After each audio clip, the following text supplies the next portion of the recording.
Assalamualaikum warahmatullahi wabarakatuh. Bismillahirrahmanirrahim. Nawaitu talabal ilmi izalata jali an namsi wa syairi juhali wa ihya'ad dini wa ibqa'al islami bil ilmi wa daral akhirati wa ridallahi ta'ala wa syukran ala nikmatil aqli wa nikmatil syahatil badani fadlillahi ta'ala ila hadratin nabil mustafa syedina Muhammad sallallahu alaihi wasallam wa ala alihi wa sahbihi wa azwajihi wa dzurriyyatihi wa ali bidzikra man khususan khasatan ila musma'ata kitab matbati fikih saya Umar Abdul Jabbar wa jami' talamidi wa masyikhina wa mu'allifi kutub allati ta'alamna wa lamna sanillah ta'ala lahumul fatihah. A'udzu billahi minasyaitonir rajim. Bismillahirrahmanirrahim. Alhamdulillahirabbil alamin. Arrahmanir rahim. Maliki yaumiddin. Iyyaka na'budu wa iyyaka nasta'in. Ihdinas siratal mustaqim. Siratal ladzina an'amta 'alaihim ghairil maghdubi 'alaihim waladdallin. Rabbi firli wali walidayya mu'minina amin. Mari kita teruskan pelajaran kita hari ini, yaitu kitab Mabadi Fiqhiyah. Untuk hari ini masih akan menerangkan kelanjutan tentang masalah perkara yang berhubungan dengan wudhu.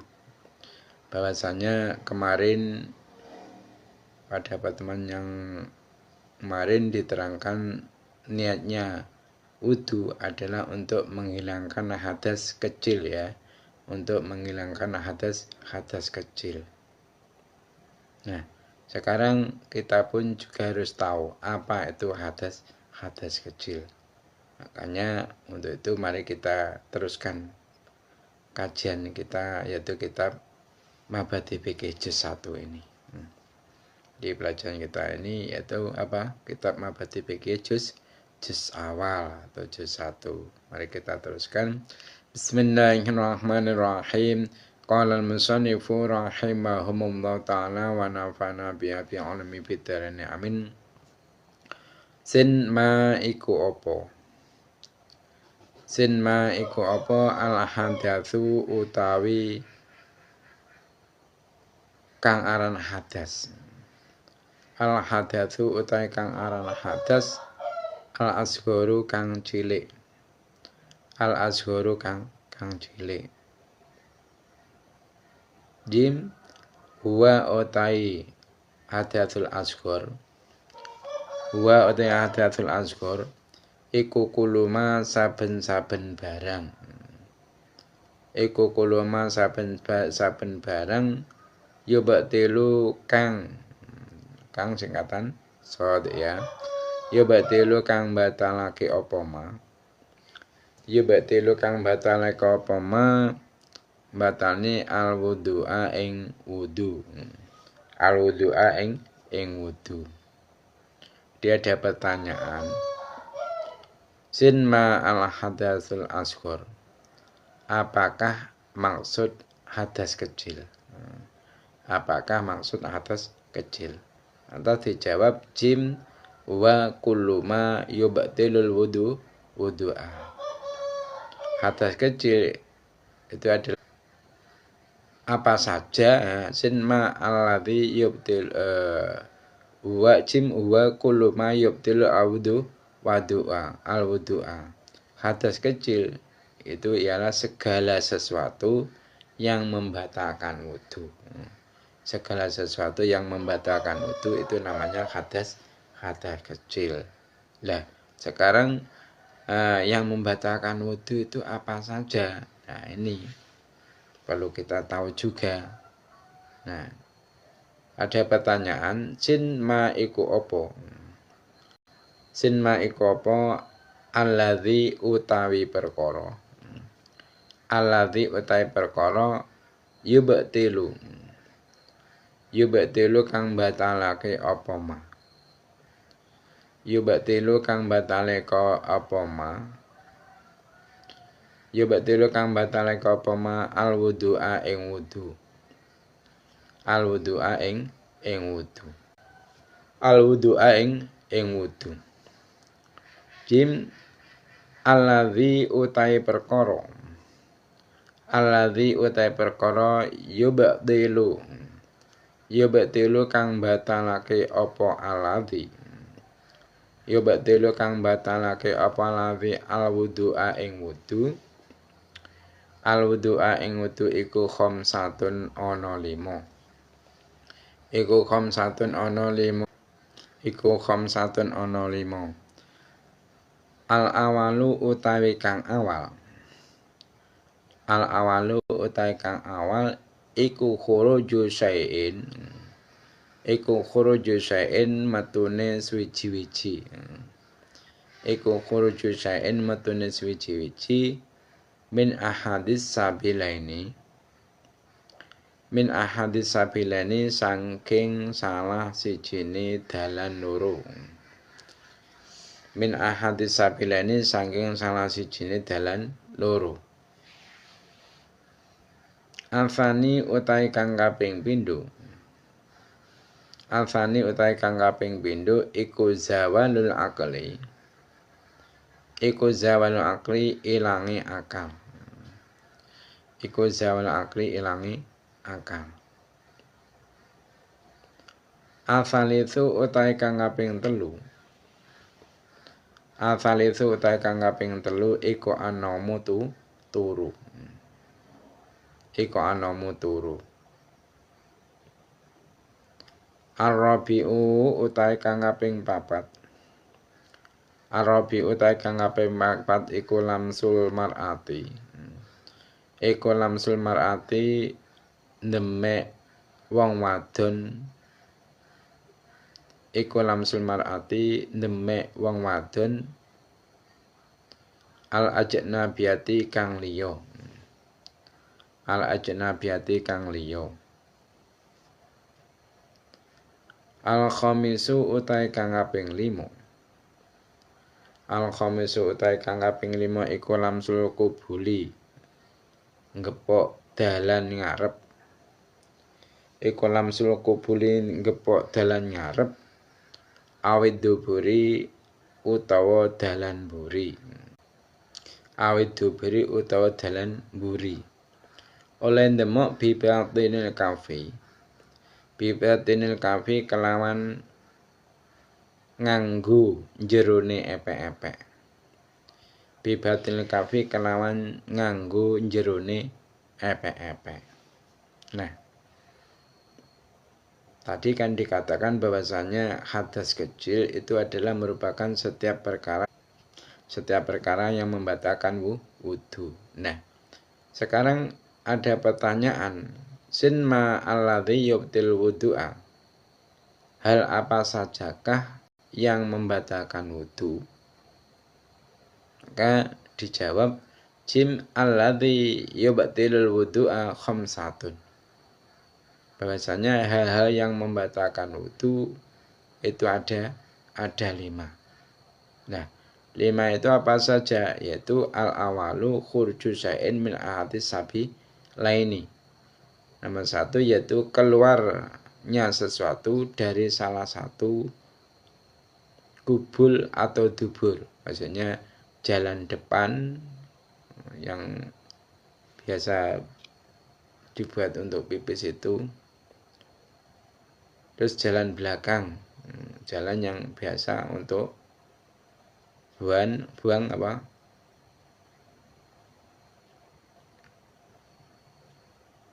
Kotoran, buang kotoran. Misalnya jalan depan dan jalan belakangnya manusia. Jadi setiap sesuatu yang keluar dari salah satu 2 jalan itu, baik sesuatu itu biasa keluar seperti hanya air kencing atau berak,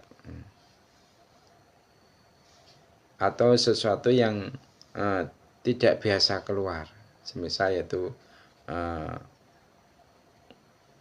dari jalan belakangnya itu keluar darah, atau dari jalan depannya itu keluar paku atau semisal, maka walaupun toh seperti itu, karena keluar dari salah satu jalan depan atau belakang tadi, itu membatalkan wudhu. Jadi ketika ada orang muslim kok sudah berwudhu, lantas dari salah satu jalan depan atau belakangnya tadi keluar sesuatu, baik sesuatu itu biasa keluar atau tidak biasa keluar, maka batalah wudhunya. Nah, yang kedua perkara yang membatalkan wudhu yaitu afani zawalu akli. Yang nomor 2 yang membatalkan wudhu adalah hilang akal. Hilang akal ini bisa juga karena gila atau ayan, ataupun karena mabuk minuman yang akhirnya sampai hilang akalnya. Maka ketika seorang muslim kok sehabis wudhu dia itu hilang akalnya, maka batalah wudhunya. Nah, nomor 3 yang membatalkan wudhu adalah al-thalithu an-naum, yaitu tidur. Tidur ini juga membatalkan wudhu, perkara yang membatalkan wudhu.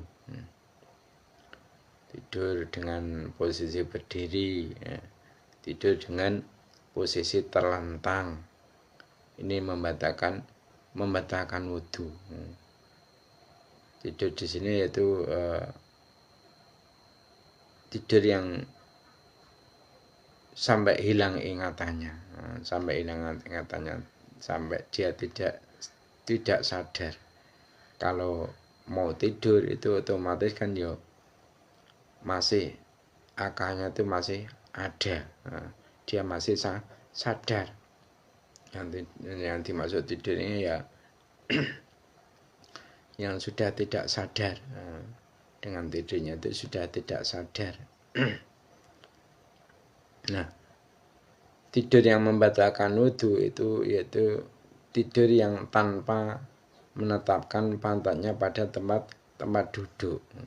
Tapi kalau dia itu kok tidurnya itu posisi duduk dengan dengan menetapkan pantatnya pada tempat duduk, semisal ada orang yang wiritan dengan posisi duduk atau dia ketiduran, maka yang seperti ini tidak membatalkan wudhunya. Dengan catatan apa? Dengan catatan ketika sudah bangun tetapnya itu dalam posisi semula, Tapi kalau tempatnya itu sudah berubah, misal tadi duduknya itu di dekat tiang masjid paling depan, ternyata bangun-bangun sudah di depan pengimaman, jauh dari tiang masjid tadi, maka itu berarti belum toh menetapkan pantatnya pada tempat duduk, tetap juga batal wudhunya. Karena apa? Posisinya dia sudah berubah, sudah berpindah. Nah, sekarang yang membatalkan wudhu yang nomor 4 apa? Yaitu ar-rabi'u lamsul mar'ati al-ajnabiyah, yaitu menyentuh perempuan lain. Maksudnya di sini ada menyentuh perempuan yang halal untuk dinikahi, menyentuh wanita yang halal untuk dinikahi. Nah, penyentuhan yang membatalkan wudhu itu adalah pertama syaratnya perempuan itu sudah dewasa. Kalau belum dewasa itu tidak membatalkan wudhu. Nah, kedua, persentuhan tadi syaratnya tidak ada penghalang antara kulit laki-laki tadi dengan perempuan yang lain itu tidak ada penghalang sama sekali, langsung kulit bertemu kulit. Tuh. Di persentuhan laki-laki dan perempuan itu membatalkan wudhu, membatalkan wudhu. Nah, yang nomor 5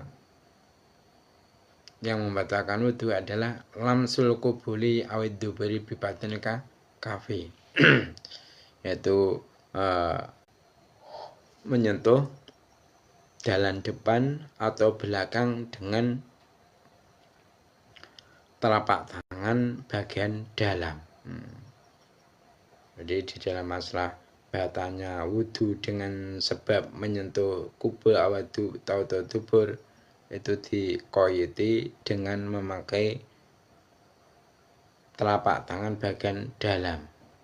Berbeda dengan menyentuh perempuan lain tadi, itu tidak dikoyiti atau tidak dibatasi dengan telapak tangan bagian dalam, tapi seluruh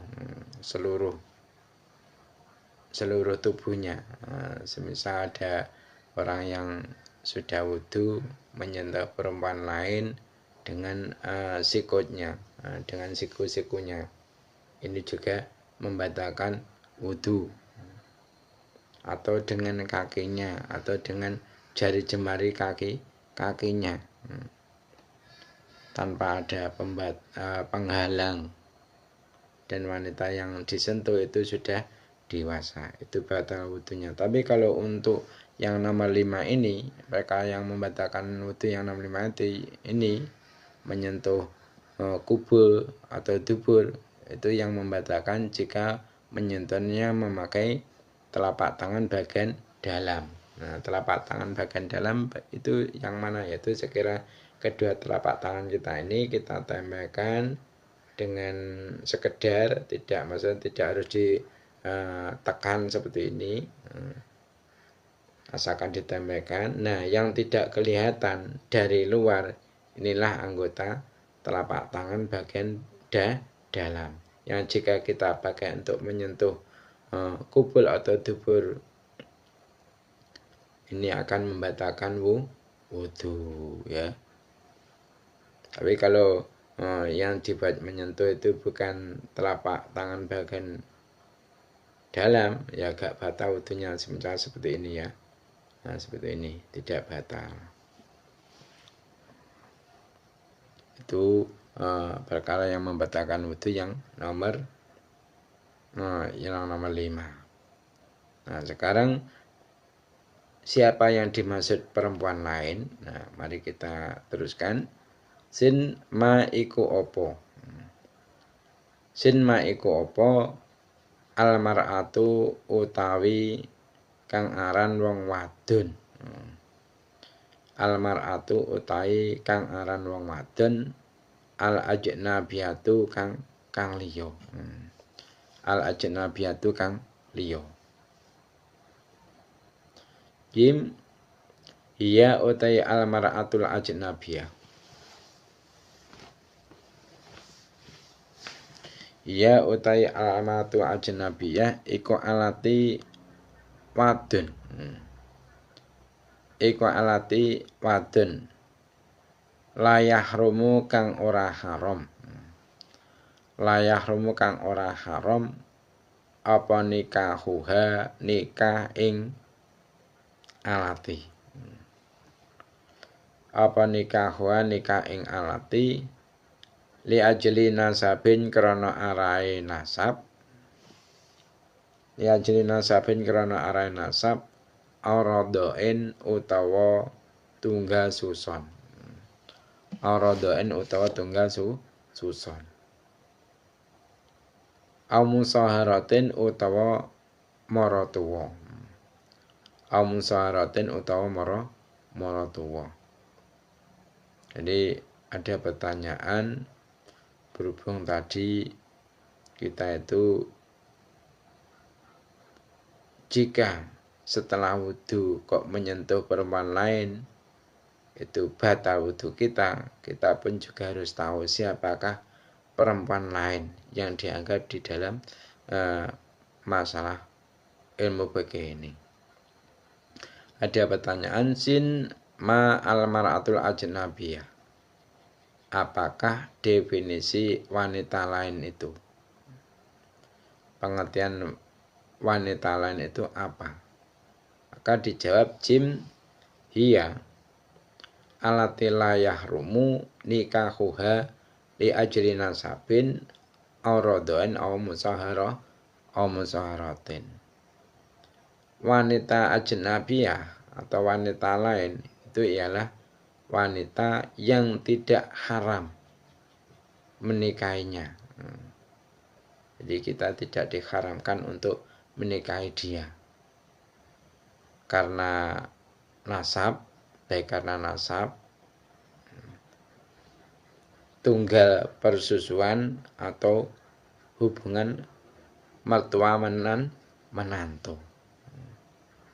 Jadi dia bukan nasab kita, bukan orang yang tunggal persusuan dengan kita, atau tidak ada hubungan mertua menantu dengan kita. Maka perempuan ini dianggap sebagai wanita ajnabiyah. Jadi intinya semua wanita yang diperbolehkan untuk kita menikahinya ini termasuk wanita yang jika kita sentuh membatalkan wudu.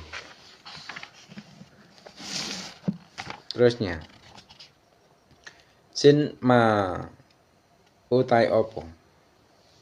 Sin ma utai opo iku dha iki perkara. Sin ma utai opo iku dha iki perkara. Yalzamu kang wajib opo ma. Yalzamu kang wajib opo ma al mutawaddi'a ing wong kang wudu. Al mutawaddi'a ing wong kang wudu. Idza arada ing dalem nalikane ngarepake sapa mutawaddi. Idza arada ing dalem nalikane ngarepake sapa mutawaddi ngarepne ayu sholiya ing yen to salat sapa mutawaddi. Ayu sholiya ing yen to salat sapa mutawaddi. Jim yalzamuhu. Yalzamu wajib ing mutawaddi. Yalzamu wajib ing mutawaddi apa taharatu malabisihi. Apa taharatu malabisi sucine pira-pira panganggone mutawaddi. Apa taharatu malabisi sucine pira-pira panganggone mutawaddi. Wa makanihi lan panggonane mutawaddi. Wa makanihi lan panggonane mutawaddi suci minan najasati saking pira-pira najis. Minan najasati saking pira-pira najis. Wasat ru'auratihi. Wasat ru'auratihi lan nutupi ngaurate mutawaddi. Wasat ru'auratihi lan nutupi ngaurate mutawaddi. Wastiqbalul kiblati. Wastiqbalul kiblati lan madhep kiblat. Wastiqbalul kiblati lan madhep kiblat. Wa ma'rifatu dukhulil waqti. Wa ma'rifatu dukhulil waqti lan ngaweri manjingi waktu salat. Wa ma'rifatu dukhulil waqti lan ngaweri manjingi waktu salat. Nah, sekarang ada pertanyaan. Sin madza yalzamu mutawaddi'a idza arada ayu sholiya. Apakah hal yang wajib bagi orang yang sudah berwudu, mesti orang yang suci, saat hendak mengerjakan sholat? Wajibannya itu apa? Maka dijawab jim yalzamuhu taharatu malabisihi ya. Wa makanihi minan najasati wa satru auratihi wa istiqbal kiblati wa ma'rifatu dukhuli waktu. Nah, perkara yang wajib dilakukan bagi orang yang sudah berwudu ingin melakukan sholat, yaitu pertama kali dia itu wajib suci beberapa pakaian dan tempat sholat dari beberapa najis. Jadi sarung yang kita pakai, mukena yang kita pakai, gitu. Baju yang kita pakai ini harus suci dari najis. Begitu juga tempat yang kita pakai untuk sholat ini harus suci dari najis. Nah, selanjutnya kewajibannya yaitu menutup aurat. Nah, menutup aurat ini termasuk syarat diperbolehkan orang tersebut melakukan sholat. Kalau auratnya tidak ditutup, maka tidak sah sholatnya. Nah, aurat laki-laki itu mulai dari anggota pusar ke bawah sampai lutut. Itu aurat laki-laki dalam sholat. Nah, aurat perempuan ketika dalam sholat ini adalah seluruh tubuhnya. Seluruh tubuhnya kecuali yaitu wajah dan telapak tangan luar dalam. Telapak tangan luar dalam. Jadi telapak tangan luar ini dalam, ini bukan termasuk aurat wanita dalam sholat. Jadi mulai pergelangan ini ke sini, ini bukan termasuk aurat. Nah, begitu juga wajah, ini bukan termasuk aurat. Batasan wajah kan tadi apa, ada dagu. Jadi kalau memakai mukena ini harus mukenanya sampai di sini, menutup sampai di sini. Makanya biasanya mukena itu kan ada bagian leher kan ada segitiga ke sini lah. Itu disampaikan ke sini menutupnya.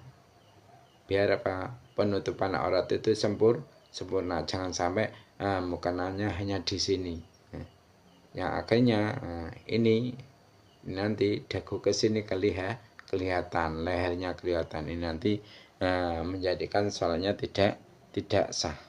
Nah, hikmah diwajibkannya menutup aurat itu apa? Hikmahnya diwajibkan menutup aurat itu ialah seperti hanya seseorang yang akan menghadap orang mulia, maka ia itu akan memakai pakaian yang terbaik. Maka seseorang yang akan mengerjakan sholat itu juga diwajibkan menutup aurat. Karena apa? Karena akan menghadap Zat yang maha agung. Ketika kita menghadap manusia saja, kita berpakaian sopan, berpakaian rapi. Apalagi ketika kita menghadap Sang Kholik, Allah yang menciptakan diri di kita. Semestinya kita pun juga harus lebih dari sikap kita, keadaan kita ketika berhadapan dengan manusia. Itu harus kita lebihkan ketika kita menghadap Allah. Maka usahakan kalau dalam keadaan sempurna, laki-laki ya memakai pakaian yang serba putih kalau bisa ya, serba putih. Karena apa? Allah itu sangat cinta dengan pakaian yang berwarna putih. Dan memakai sorban, memakai gamis, memakai rida, itu usahakan seperti itu. Dan memakai pewangi, memakai minyak wangi ini bagi laki-laki. Namun kalau bagi perempuan tidak disunahkan untuk memakai minyak wangi. Ini khusus bagi laki-laki minyak wangi. Dan memakai siwak dan seterusnya. Jadi usahakan ketika kita menghadap Allah itu dengan yang sangat sopan, dengan sopan, dengan pakaian yang dianjurkan untuk dipakai. Nah, selain menutup aurat, kewajiban yang harus dilakukan bagi orang yang sudah wudu ingin melakukan salat yaitu menghadap kiblat. Jadi ini termasuk syarat. Ketika kita mau sholat, kita harus mengetahui arah kiblat terlebih dahulu. Kita harus mencari posisi arah kiblat terlebih dahulu. Setelah kita tahu, baru kita sholat dengan menghadap kiblat. Nah, termasuk lagi kewajibannya yaitu apa? Wa ma'rifatu dukhul waktu. Kita harus tahu sudah masuk belumnya waktu sholat itu harus kita tahu. Apakah sholat zuhur ini sudah masuk waktunya atau belum, kita harus tahu. Nah, dengan bagaimana? Dengan cara semisal mungkin kita melihat sendiri dengan menanjakan sesuatu yang panjang lurus, kita tancapkan, lantas kita lihat bayangannya. Kalau sudah ada bayangan di arah timur, belum tahu sedikit, ini berarti menunjukkan bahwasanya waktu sholat zuhur sudah masuk. Maka kita diperbolehkan untuk melakukan sholat zuhur tersebut. Jadi harus tahu, kita itu harus tahu sudah masuk atau belumnya waktu sholat itu harus tahu. Kalau sudah mengetahui masuk baru kita sholat. Tapi kalau belum masuk kok kita sholat, maka sholat yang kita lakukan tidak dianggap sah dan bahkan malah berdosa. Nah, sin ma iku opo. Sin ma iku opo an-najasatu utai propro najis. An-najasatu utai propro najis. Jim hiya utai najasat. Hiya utai najasat iku adamu getih. Iku adamu getih. Wal qaihu lan nanah. Wal qaihu lan nanah. Wal qaihu lan utah-utahan.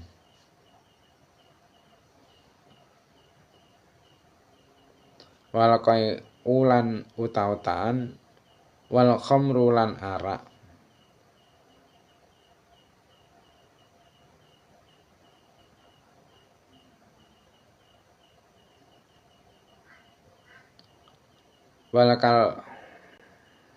Walakal bulan asu. Walakal bulan asu. Wal khinziru lan celeng. Wal khinziru lan celeng.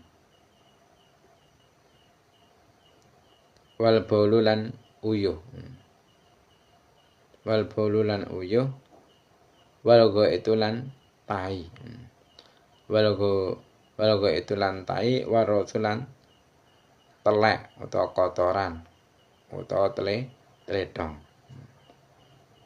Nah, jadi ada pertanyaan, sin ma an-najasatu. Apa sajakah jenis-jenis najis? Jenisnya najis itu apa saja? Entah dijawab jim ya adamu wal qai'u wal qai. Jim ya adamu wal qai'u wal qai'u wal khamru wal kalbu wal khinsiru wal balu wal ghaitu warawthu. Jenis-jenis najis yaitu darah. Darah itu termasuk najis, baik darah manusia maupun binatang. Nanah ya. Nanah itu juga najis, baik nanah manusia ataupun nanah binatang. Terus muntahan, baik muntahan manusia ataupun binatang, ini najis. Terus minuman keras.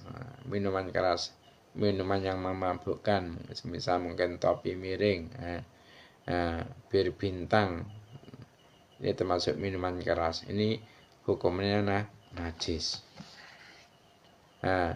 Anjing ini juga najis. Pada masa penciptaan Nabi Adam, Allah itu memerintahkan 4 malaikat, yaitu malaikat Jibril, Mikail, Israel, dan Israfil.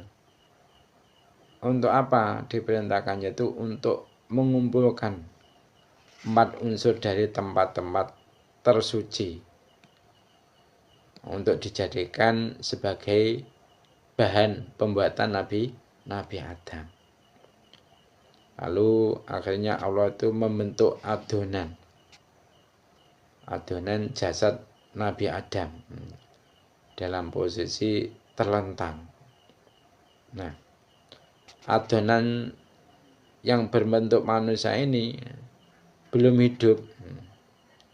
Nah, pada masa ini, sebagaimana Adam adalah prototipe manusia, semua hewan dan tumbuhan sudah ada prototipenya pula di surga.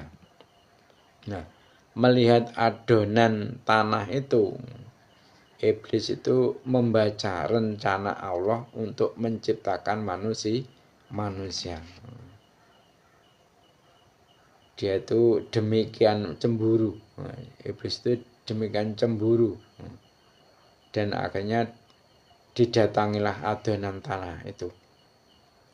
Dan iblis itu meludah kepadanya. Mesti adonan itu oleh iblis diludahi. Lah, ludah iblis ini jatuh pada titik di mana ada pusar kita sekarang. Udel nih ya. Nah, karena hal ini maka marahlah Allah. Nah, akhirnya Allah marah. Belum sampai murkanya Allah itu ketika iblis menolak untuk sujud sehingga iblis dikutuk.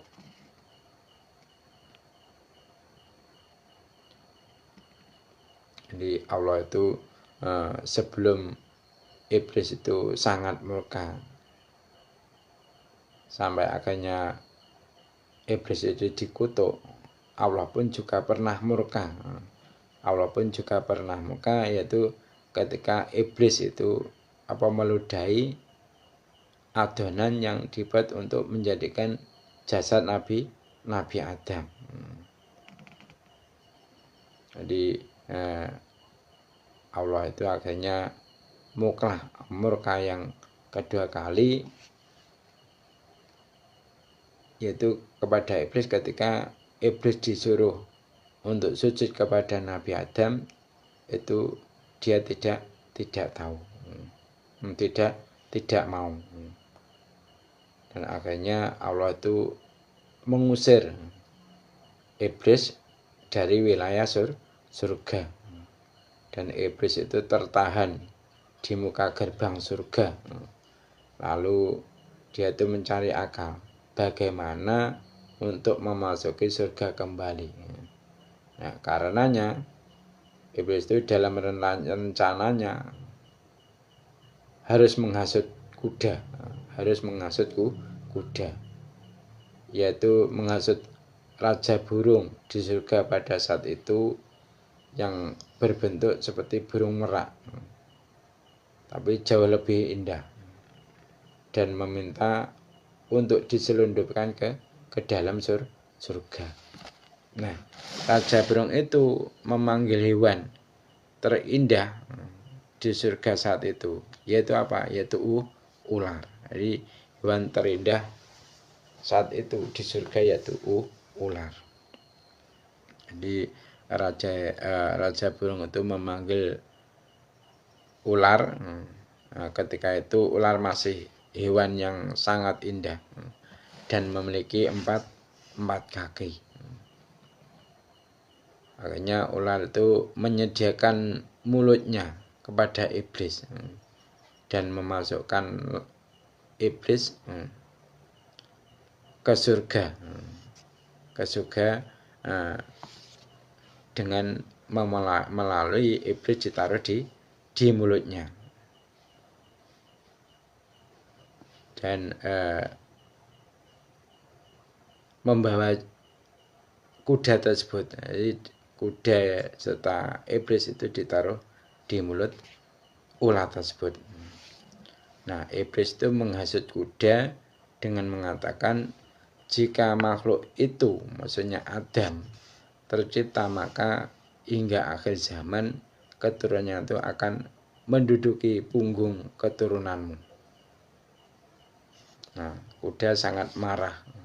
Mendengar hal ini, kuda itu sangat marah.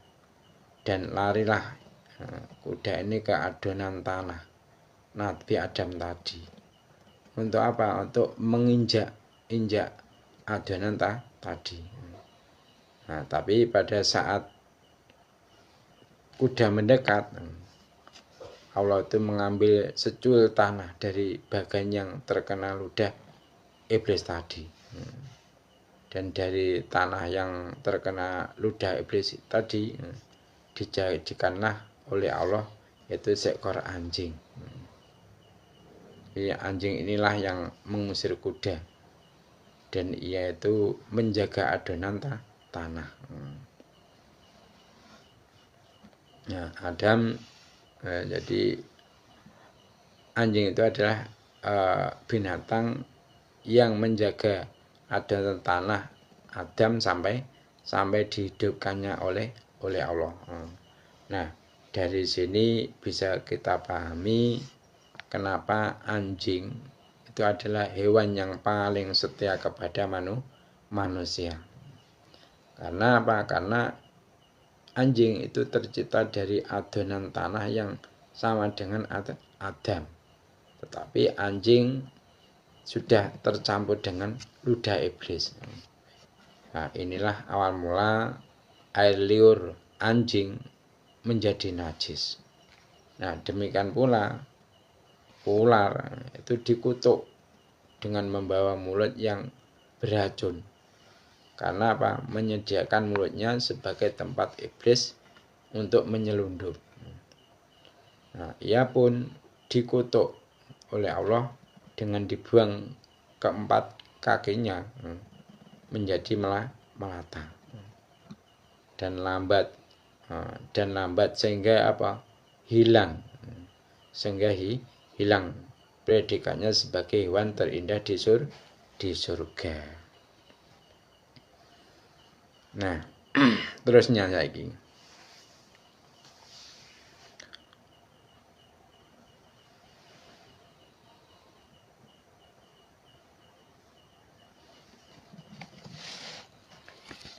Terusnya macam-macam najis apa, yaitu babi. Babi ini juga termasuk najis, baik babi hutan maupun babi rumahan. Babi hutan dikatakan apa? Namanya apa? Celeng. Nah, selain itu termasuk jenis-jenisnya najis yaitu air kencing, baik air kencing manusia maupun binatang. Terus apalagi jenisnya najis yaitu kotoran manusia dan kotoran binatang.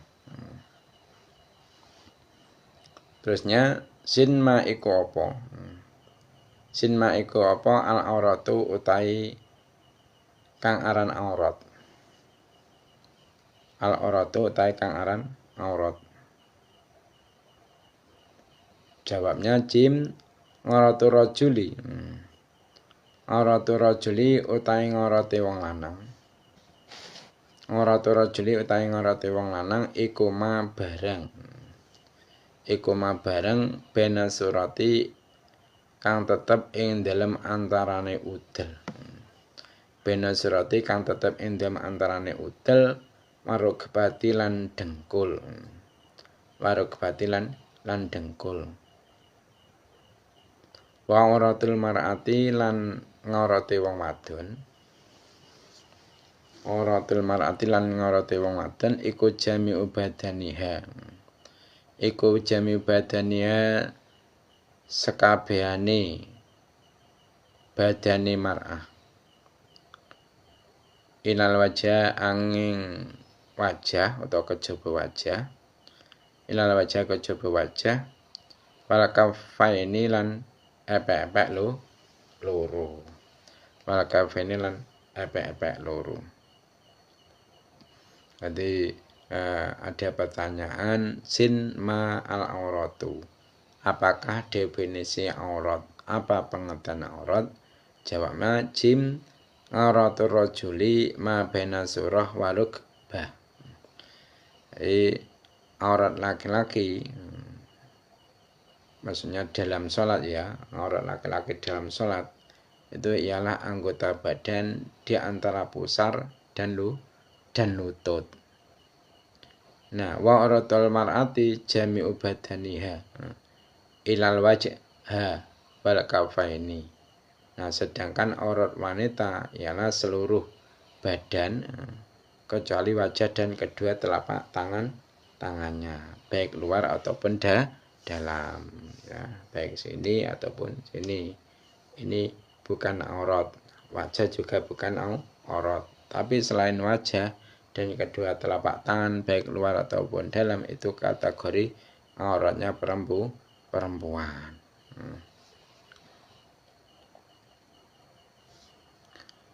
Mungkin itu saja yang dapat saya sampaikan untuk pertemuan kali ini. Ada kurang lebihnya mohon maaf. Mari kita tutup majelis ini dengan membaca doa kafatul majelis. Subhanakallahumma wa bihamdika asyhadu an la ilaha illa anta astaghfiruka wa atubu ilaik. Assalamualaikum warahmatullahi wabarakatuh.